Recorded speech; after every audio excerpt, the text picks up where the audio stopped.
ही राम बारात निकलेगी।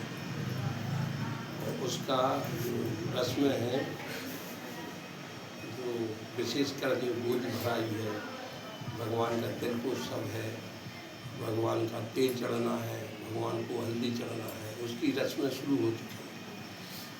और जो द्वारचार पाणी ग्रहण 25 नवंबर को बारात का आगमन और द्वारचार पाणी ग्रहण का संस्कार हुआ।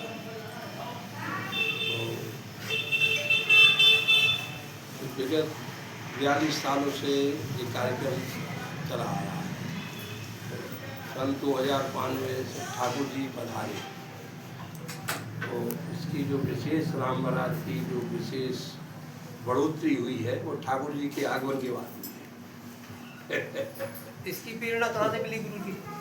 राम बारात की प्रेरणा कहाँ से प्राप्त की थी? वो भगवान वो वहाँ से कि जो पिताजी ने संकल्प लिवाया, जब भगवान की प्रतिष्ठा हुई थी तो बोले कि भगवान तो एक राजाधिराज है, उनकी सेवा कैसे हो सके, अभी तो कुछ कर नहीं पाते हैं।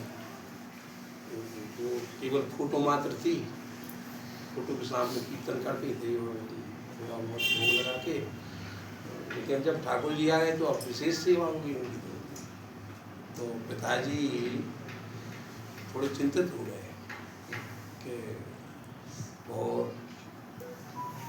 इनको आजीविका के रूप में 100, 150, 200 एकड़ जमीन लगी रहती है हर मंदिर में, तब उनकी सेवा मानी जाती है। तो उन्होंने ये कहा कि कुछ नहीं है और ये कैसे इनके कार्यक्रम होंगे। तो बोले, तो ठाकुर जी ने हमें प्रेरणा दी, बोले हम आ गए हैं, अब कोई को चिंता करने की ज़रूरत नहीं है। अब आने के बाद ही जो ठाकुर जी विराजे हैं, इसके बाद उन्हें प्रेरणा देते गए और जैसे जैसे उन्होंने संकल्प पिताजी ने दिलवाया, वैसा ही शुरुआत हो गया। उनने ये कहा पिताजी ने कि देखो अब तो राजा के हिसाब से बारात निकलेगी, तो ठाकुर जी ने कह दे हाँ निकलेगी। बोले 4 बार भोग लगेगा, तो ठाकुर जी ने कह देगी लगेगा। यानी कि ठाकुर जी बोलते जा रहे हैं, एक माध्यम बना के। और जो जो उनने कार्यक्रम का बोला वो आज तक कभी भी उसमें एक लेश मात्र कमी नहीं आई।